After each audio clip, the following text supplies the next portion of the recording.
오늘 말씀을 이렇게 준비하면서 두 가지 이야기가 나와 있는 것을 보면서 두 가지 이야기를 이렇게 요약해서 말씀드리면 되겠다 그러고 준비를 하던 중에 첫 번째 이야기는 안식일에 여인이 치유받는 사건을 준비했는데 이미 설교문이 5장을 넘어갔습니다. 그래서 오늘 안식일에 하나님께서 치유하신 이 여인에 대한 이야기를 하면서 우리가 하나님의 말씀을 좀 보도록 하겠습니다.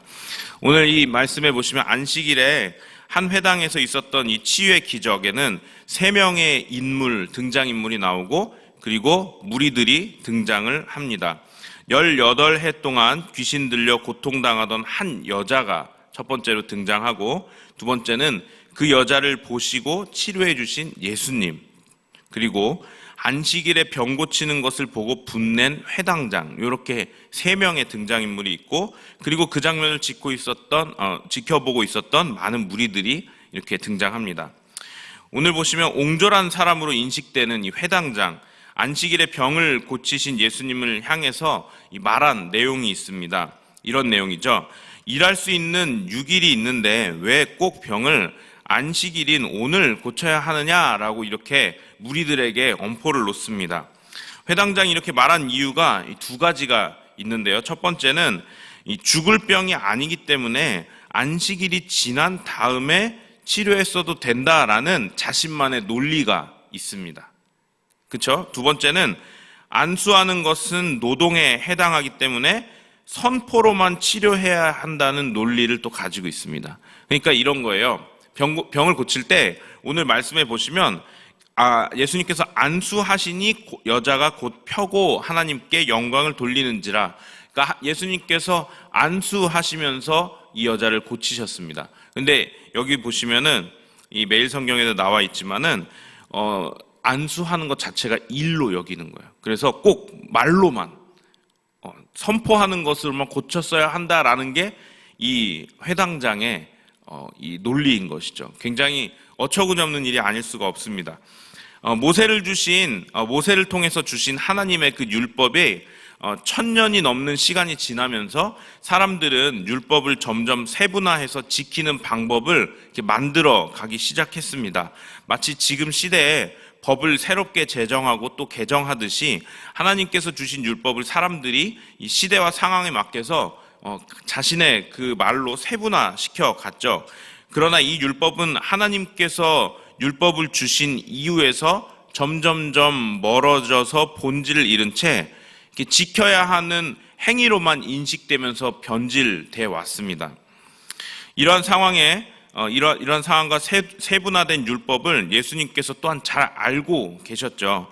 예수님께 율법을 어겼다고 분내는 회당장에게 예수님은 한 가지 비유를 이렇게 말씀하십니다.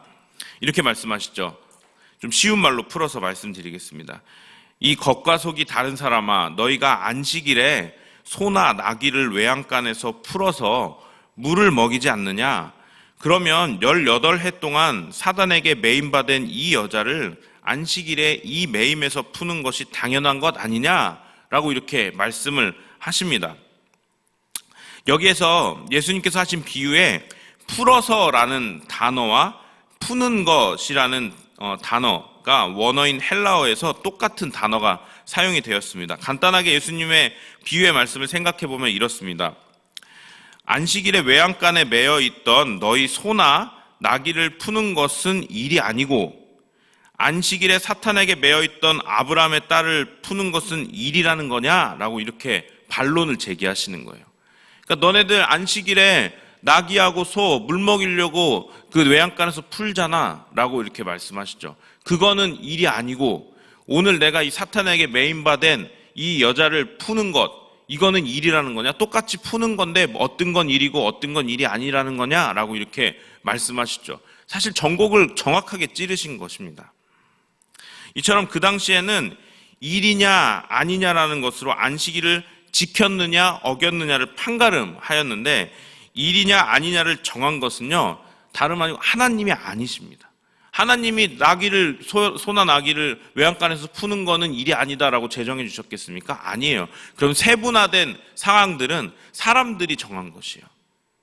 그 율법의 그 기초되는 부분들은 레위기를 통해서 하나님께서 주셨지만 그 세분화된 것들은 사람들이 만들어냈고 그것에 오히려 자신들이 묶여갖고 생활하고 있었던 것이 그 당시 사람들인 것입니다. 사람들 생각에 일이라고 생각되어지는 것은 안식일에 하면 안 되고, 사람들 생각에 일이 아니라고 생각되는 건 안식일에 해도 된다라고 본인들이 정해놓은 것이에요. 그러니까 소나 나귀를 푸는 거는 일이 아니라고 본인들이, 사람들이 그때 당시에 제정을 해놓고 살아갔던 것입니다. 결국 묘양간에 매여있던 소나 나귀를 푸는 것은 그 당시 사람들이 정하기로는 일이 아닌 것으로 정해 놓았다는 것이죠.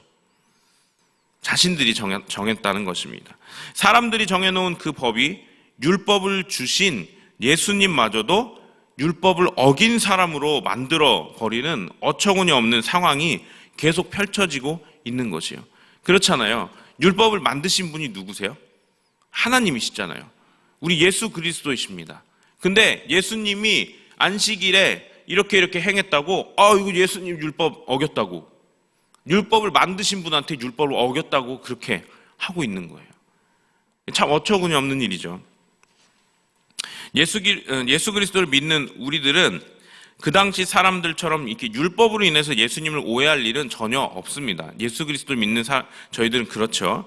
그러나 이와 비슷한 상황처럼 하나님을 오해할 수 있는 부분이 우리 그리스도인들에게 있다는 것을 알 수 있습니다. 대표적인 것이 하나님이 생각하시는 선하심과 사람들이 생각하는 선함이라는 것이 다를 수 있다라는 것입니다. 그러니까 우리가 선하다라는 것을 바라볼 때, 생각할 때 우리들 생각에는 이러한 것들이 떠오릅니다. 그런데 하나님의 기준에서 선하다는 것이 이러한 것과 다를 수 있다는 거예요. 근데 이것이 다르다고 해서 마치 우리가 세워놓은 그 기준에서 하나님이 어긋난다고 생각되니까 하나님이 선하신 분이 아니신가? 라고 생각할 수도 있다는 거예요. 제가 이게 좀 어려울 수 있어서 제가 예를 들어서 한번 말씀을 드려보겠습니다. 저희들 선한 사람이다, 선하다라는 이렇게 단어를 들었을 때 가장 먼저 떠올리는 이미지가 어떤 이미지인가요? 선하다, 어떻게 착한 사람이다, 착하다라는 거 아니겠습니까? 그러니까 이거는 사실은 저희들 사람들이 세워놓은 기준이에요. 그 이미지를 이렇게 만들어 놓은 겁니다. 그 이미지 만들어 놓은 이미지가 모든 사람들에게 어느 정도 공통적으로 여겨지는 것, 그런 것들이 있죠. 그게 뭐냐면 선하다라고 하면 착한 사람을 말한다라고 이렇게 이미지를 그릴 수가 있습니다. 또는 미소가 따뜻하고 다른 사람을 위해서 부드러운 사람, 다른 사람을 배려하는 그런 사람, 이런 사람을 우리는 특별히 선한 사람이다라고 여기게 되죠. 그런데 우리 사람들이 생각하는 선하다라는 이미지에 하나님이 반대되시는 것 같은 경우에는 어떻게 할 거냐는 거예요. 그러니까 우리가 생각할 때 이러한 이미지를 가지고 있는 사람들이 선한 것으로 여겨지는데 하나님이 이런 이미지에 이렇게 부합되지 않는 경우들을 발견할 수 있다는 거예요. 그렇게 됐을 때 그럼 하나님은 선한 분이 아니다라고 말할 거냐, 이러는 것입니다. 우리들의 논리에 담기지 않았을 때 하나님조차도 우리들이 이 논리에서 걷어내면서 그러니까 하나님은 선한 분이 아니야 라고 말할 것이냐라는 것이에요. 사도행전 16장 6절과 7절 말씀에 이런 말씀이 기록되어 있습니다. 제가 한번 읽어보겠습니다. 성령이 아시아에서 말씀을 전하지 못하게 하시거늘 그들이 부르기아와 갈라디아 땅으로 다녀가 무시아 앞에 이르러 비두니아로 가고자 했을 때 예수의 영이 허락하지 아니하시는지라. 아멘. 이 말씀 중에 가장 중요한 부분이 여기입니다. 성령이 아시아에서 말씀을 전하지 못하게 하시거늘, 이렇게 기록이 돼 있어요. 가만 보면 눈을 의심해야 됩니다. 성령님이 말씀을 전하지 못하게 했다. 성령이 아시아에서 말씀을 전하지 못하게 하셨을 때 하나님의 말씀을 기대하고 있었던 아시아 사람이 만약에 있었다면, 사도 바울을 통해서 그 하나님의 말씀을 듣고자 기대하며 기도하던 사람이 있었는데 사도 바울이 아시아에 왔는데 하나님의 말씀을 전해주질 않는 거예요. 그러면 기다렸던 그 사람은 사도 바울에게 어떻게 말하겠습니까? 이렇게 말하지 않았겠습니까? 제가 한번 상상해 봤습니다. 아니, 사도 바울, 선생님, 왜 하나님의 말씀을 전해주지 않는 겁니까? 지금 이 자리에서 말씀을 좀 선포해 주십시오. 하나님의 말씀이 너무나 필요한데 그 하나님의 말씀을 가장 잘 알고 있으면서도 전해주지 않는 당신이야말로 하나님을 반대하는 악한 사람 아닙니까? 라고 충분히 말할 수 있을 거예요. 어떤 상황인지 이해가 되세요? 그토록 기대했던 하나님의 말씀을 듣고자 자리에 왔는데 그 말씀을 전해줄 사람인 사도 바울이 눈앞에 있는데 말씀을 전해주질 않는 거예요. 그러더니 한 2박 3일 머물다가 그냥 가는 거예요. 그러면서 가는 사람 이 사도 바울 뒤를 붙잡고 말하는 거예요. 아니 그렇게 기다리던 하나님의 말씀을 듣고자 여기 왔는데 왜 말씀을 전해주지 않습니까? 하나님의 말씀을 알면서도 전하지 않는 당신 악한 사람 아니에요? 라고 이렇게 말할 수 있다는 것이에요. 근데 여러분 어떻습니까? 사도 바울이 아시아에서 말씀을 전하지 않은 이유는 자발적으로 그렇게 한 건가요? 아니죠. 성령께서 막으셨기 때문에 말씀을 전하지 않았습니다. 만약 하나님의 말씀을 전하는 것이 선한 일인데 그 말씀을 전하지 못하게 하신 분이 성령님이시라면 성령님이 악한 영이 되는 논리를 이렇게 가지게 되는 거예요. 그러니까 이해되십니까? 그러니까 아시아에서 말씀을 기다렸던 사람이 사도 바울을 향해서 막 이렇게 막 말을 하죠. 아니 당신 하나님 말씀 알면서 전해주지 않는 거 악한 거 아니에요? 라고 말하니까 사도 바울이 이렇게 말할 수 있겠죠. 성령님이 사실 전하지 말라 했습니다. 그러면 이 사람이 생각할 때 그럼 성령님이 악한 영인가? 이렇게 생각하는 건 이 논리에 안 맞잖아요. 그렇지 않습니까? 이런 일들이 어디서 발생하느냐면 우리가 선한 일이라는 것에 대한 정의를 우리 나름대로 세워놓은 것에서 이러한 오류들이 발생하게 됩니다. 하나님의 말씀을 전하는 일은요, 여러분 선한 일입니까? 우리가 하나님의 말씀을 전하는 일은 무조건 선한 일이다라고 생각하는 논리, 이것에서부터 우리들의 논리들이 어긋나기 시작해요. 그러면 하나님의 말씀을 전하는 게 선한 일이 아니라는 거예요? 라고 말씀하실 수 있겠죠? 아니요. 제가 드리는 말씀은 그런 말씀이 아닙니다. 중요한 것이 있어요. 하나님의 말씀을 전하는 일이 선한 것이 아니고 하나님의 뜻이 선한 것이에요. 그러니까 이런 것입니다. 어느 곳에서 하나님의 말씀을 전하는 것이 하나님의 뜻이 아닌데 지금 이 사도 바울 본문처럼 이 하나님께서 아시아에서 말씀 전하지 말라고 하셨는데 만약에 사도 바울이 거기서 아시아에서 말씀을 전했다 그러면 이거는 악한 일이 되는 거예요. 이해가 되십니까? 아니 어떻게 하나님의 말씀을 전하는 일이 악한 일이 될 수가 있어요? 그럴 수 있다고요. 하나님이 하지 말라고 했는데 하면 악한 일이 되는 거예요. 반대로 좀 극단적인 예를 들면 거의 그럴 리 없겠지만 하나님께서 우리가 생각할 때 악해 보이는 일을 하라고 하셨을 때 우리가 그것을 행하는 것 오히려 그것은 선함이 될 수 있다는 거예요. 이건 좀 극단적인 예이지만 자, 제가 무슨 말씀을 드리고 싶은지 이해가 되셨죠? 자, 하나님의 그 뜻을 따라 행하는 것이 선한 것이지 그냥 우리가 생각할 때 하나님의 일을 그냥 행하는 것이 선한 것이 아니라는 것이에요. 우리는 흔히 하나님의 일이라고 하면 모두 선한 것으로 여기는 경향이 있죠. 그러니까 교회에서 하는 일이다 하면 다 선한 일이다 생각하는 경향이 있어요. 목사님이 하는 일이다 그럼 다 선한 일이다 생각하는 경향이 있어요. 그런데 그것은 사람들이 세워놓은 어떤 그런 논리에 입각하는 것이지 그것이 선한 것인지 아닌지를 살펴보기 위해서는 아니 어쩌면 우리들은 그것이 선한 것인지 악한 것인지 판가름할 수 없을지도 모릅니다. 그것이 선한 것인지 악한 것인지를 아시는 분은 오직 하나님만 아실 수 있기 때문입니다. 왜냐하면 하나님의 뜻을 행하고 있느냐 아니냐를 따라서 그것을 통해서 이게 선한 것이냐 악한 것이냐가 판가름 나기 때문이죠. 여러분 에덴 동산에서 선악과 따먹은 거 사실 열매를 따먹은 거로 따지면 죄가 아니에요. 근데 그 전에 하나님의 명령이 있었죠. 뭐예요? 저건 따먹지 마. 너네 다 따먹어도 되는데 저것만 따먹지 말라 하셨어요. 그래서 죄가 되는 겁니다. 그 선악과 따먹은 것 자체에 죄가 되는 것이 아니고 하나님께서 따먹지 말라고 해놓은 것을 따먹었기 때문에 죄가 되는 것입니다. 열매를 따먹은 행위는 죄가 아니고 그것을 하나님께서 이미 죄라고 따먹지 마라고 말씀해 놓으셨는데 따먹었기 때문에 죄가 되는 것입니다. 누군가를 돕는 것이 선한 일이죠. 그것이 하나님의 일이라고 생각됩니다. 근데 만약에 하나님께서 지금 그거를 행하는 건 아니야 라고 막으셨다면 어떻게 할 것입니까? 이웃을 돕는 것을 하나님이 막으셨다? 그럼 우리는 어떻게 해야 됩니까? 우리가 생각할 때 당연히 이웃을 도와야죠 라고 생각함으로 인해서 하나님 그런 말씀 마세요. 하나님께서 말씀하셨잖아요. 이웃을 사랑하라고. 그러면서 이웃을 돕는 것, 이것은 어쩌면 불순종이 될 수 있다는 것이에요. 왜요? 하나님께서 지금 아니야, 그 사람 아니야 라고 말씀하실 수 있는데 그것에 대해서 우리들이 그냥 우리의 논리로 이게 어려운 사람 도우라고 하셨으니까 이렇게 하는 게 맞아 라고 하면서 그냥 행하는 것, 그것은 어쩌면 하나님 앞에서 선해 보이는 것일 수 있지만 악함이 될 수 있다는 것입니다.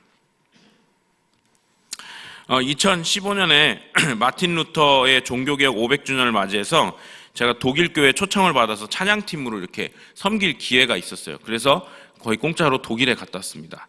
얼마나 감사한지 모르겠습니다.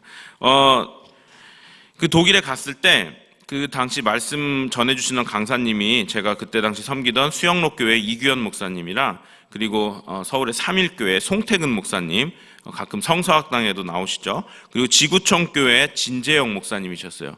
다들 이렇게 한 번에 만나 뵙기 힘든 분들을 한 자리에서 뵙고 그 얼마나 가까이서 그렇게 같이 식사하고 대화할 수 있었던 게 얼마나 감사했는지 모르겠습니다. 설교 하나하나가 참 주옥 같았어요. 특히 근데 송태근 목사님의 설교의 한 문구가 뇌리에 깊이 박혀서 아직도 떠오르는데 한번 들어보시기 바랍니다. 이런 말씀을 하셨어요. 설교 중에. 하나님은 선하신 분이시기 때문에 그분이 하시는 모든 일이 선하십니다 라고 이렇게 말씀하시는 거예요. 그러니까 선함의 기준이 어떠한 행위에 있는 것이 아니고 하나님이 선하시니까 그분이 하시는 모든 일이 선한 것이다 라고 이런 논리를 펼치시더라고요. 근데 그게 진리로 확 다가오는 거예요, 저에게. 선함의 기준이 지금 말씀드린 것처럼 하나님이 행하신 일들의 결과에 있는 것이 아니고 하나님의 성품에 있다는 것이에요. 그래서 선하신 하나님이 하시는 모든 일은 선한 일이 될 수밖에 없다는 논리인 것이죠. 말씀을 마치려고 합니다. 오늘 본문의 회당장과 그 당시 사람들은 하나님의 뜻이 아닌 자신들이 정해놓은 기준으로 율법을 지키는 것이 선한 것이라고 생각을 했어요. 그러니까 자신들이 정해놓은 기준에 맞으면 선한 것, 기준에 안 맞으면 하나님이라도 거기에서 선하지 않은 것으로 이렇게 판가름을 내버리는 그런 상황이었던 것이죠. 그런데 예수님 그것이 틀렸다고 정확히 지적하셨죠. 현대를 사는 우리들도 우리가 생각할 때에 옳게 보이는 것을 따라 사는 것이 아니고, 이게 굉장히 중요합니다. 우리들의 가치관에 이게 당연히 옳아라고 생각되는 것들이 있어요. 근데 예수를 믿는 사람들조차도 세상이 세워놓은 그 옳다라는 가치관을 따라서 살 때가 많다는 것이에요. 그런데 우리는 그 가치관을 따라 사는 것이 아니고 하나님이 보시기에 옳은 것, 하나님이 보시기에 선한 것을 따라 사는 삶이 되어야 한다는 것입니다. 우리가 세워놓은 어떤 기준을 따라 사는 것이 아니고 하나님이 세워놓으신 기준을 따라 사는 것, 그것이 바로 그리스도인의 삶이라는 것입니다. 그래서 우리가 그 예수 그리스도의 말씀을 따라 하나님의 뜻을 따라 살아가는 진리 위에 온전히 반석 위에 집 지은 자처럼 살아가는 우리 한 분 한 분 되시기를 주님의 이름으로 소망합니다. 기도하겠습니다. 하나님, 우리들의 세상에는 사람들 나름대로 세워놓은 가치관들이 있습니다. 그 가치관을 통해서 우리가 선하다 악하다를 판가름하는 경향이 있지만 예수 그리스도께서, 우리 하나님께서 선함의 기준이 되시는 것을 우리가 다시 한번 고백합니다. 우리들이 세워놓은 기준을 따라 사는 것이 아니라 하나님의 기준을 따라 사는 반석 위에 집 지은 자와 같은 우리 한 사람 한 사람 될 수 있도록 인도하여 주시옵소서. 예수님의 이름으로 기도합니다.